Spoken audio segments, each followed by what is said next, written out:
Hello. Atong usbon, pag muingon ko, ang magpabilin kang Kristo, ang inyong tubag, magbuhat og maayo. Og muingon ko, ang magbuhat og maayo, ang inyong tubag, magpabilin kang Kristo. Sige, ready? Ang magpabilin kang Kristo, ang magbuhat og maayo. This is one of the points of our gospel today. Our gospel today, Jesus gives us an image, usa ka imahin kung unsa ang atong relasyon ngadto kaniya ug ang iyang relasyon nganhi kanato. Okay? And Jesus tells us that He is the vine and we are the branches. No? Kita man mo kahoy, no?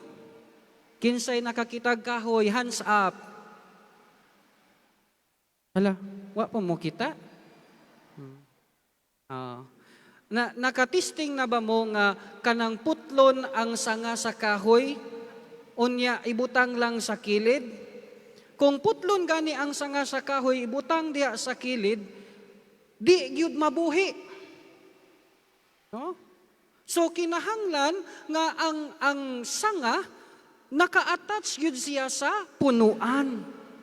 Kay kung dili siya maka-attach, dili siya makakonekta sa punuan, mamatay man ang sanga. Okay? Og miingon si Jesus, siya ang punuan. He is the vine.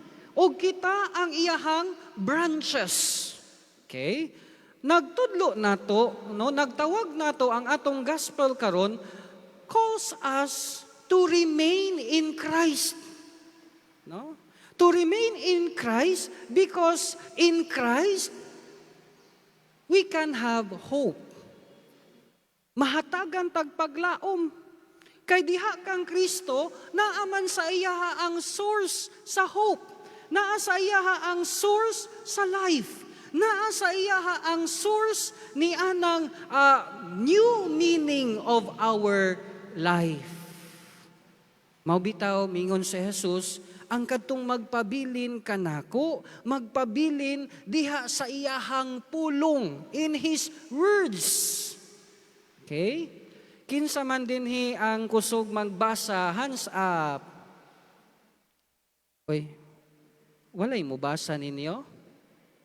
O kinsay hilig dinhi magbasa og pocketbook. Magbasa sa Facebook, hands up.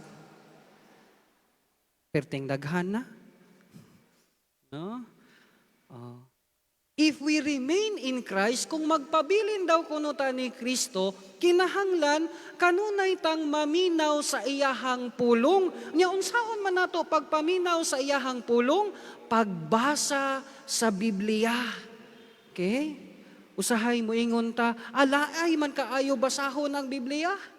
Laay man kayo basahon, Father, ang Biblia? Uy, wa ba ta kahibaw nga diha sa Biblia daghan kaayo ang mga stories, no, nga makapabag-o nato, daghan kaayo ang mga stories nga makutluan nato og maayo nga pamatasan, makagiya sa atong kinabuhi, makagiya aron magpuyo ta nga mga maayo nga anak sa Dios. Na istorya ni David og ni Goliath, na ay istorya sa prodigal son, na ay istorya sa kadtong the good Samaritan. Kining tanan makatabang nato.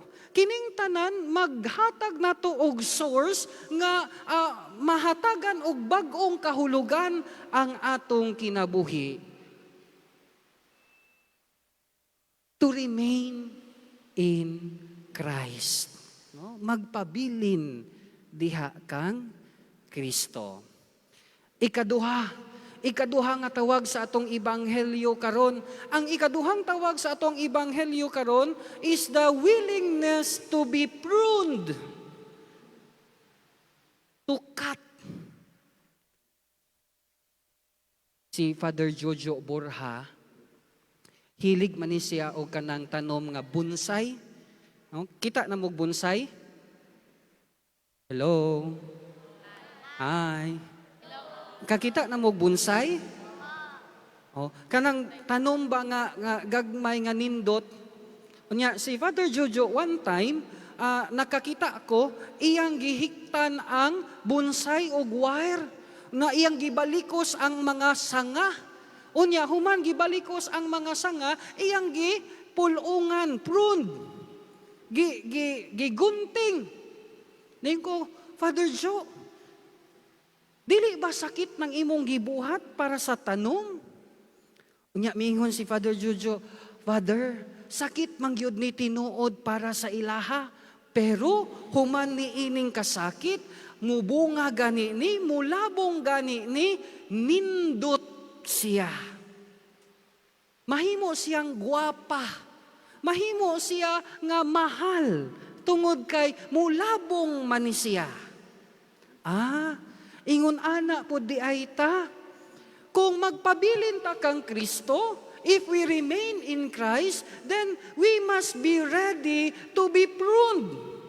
Kinahanglan pud tang pulungan, kinahanglan pud tang purmahon. Pasabot ba nga kinahanglan biyaan nato tong mga attitudes, mga behavior nga dili subay sa ebanghelyo.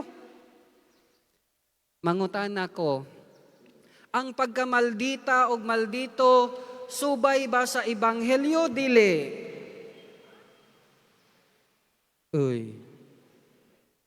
Ang pagkamaldita maldito subay sa ebanghelyo dili?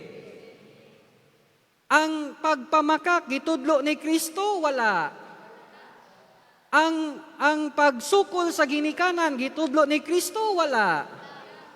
Ang pagkatapulan gitudlo ni Kristo wala. Kay wala day gitudlo ni Kristo ang pagkatapulan, kay wala day gitudlo ni Kristo ang pagsukol sa ginikanan, kay wala day gitudlo ni Kristo ang pagpagaway nan sa ato pa maudi ay ni ang atong pulungan. Tanggalon nato. So kung moingon ta nga maldita mangko, maldito mangko, if we remain in Christ, kung magpabilin ta kang Kristo, tanggalon nato ang atong paggamalditag maldito. Kung magpabilin ta ni Kristo, nang sa ato pa dili ta magtinapulan sa balay. Kung magpabilin ta ni Kristo, nang sa ato pa dili day ta mamakak, dili day ta manglimbong. Okay? Kay magpabilin man ta ni Kristo, kay ang magpabilin kang Kristo, magbuhat og maayo. Ang magpabilin kang Kristo, kadtong kanunay magsunod sa gitudlo ni Kristo. No? Miingon si Jesus, I am the vine, you are the branches. Whoever remains in me and I in him will bear much fruit. Klaro? Sige. Again. Ang magpabilin ni Kristo, nawa man. Again, ang magpabilin kang Kristo, ang magbuhat og maayo, hinaot paunta.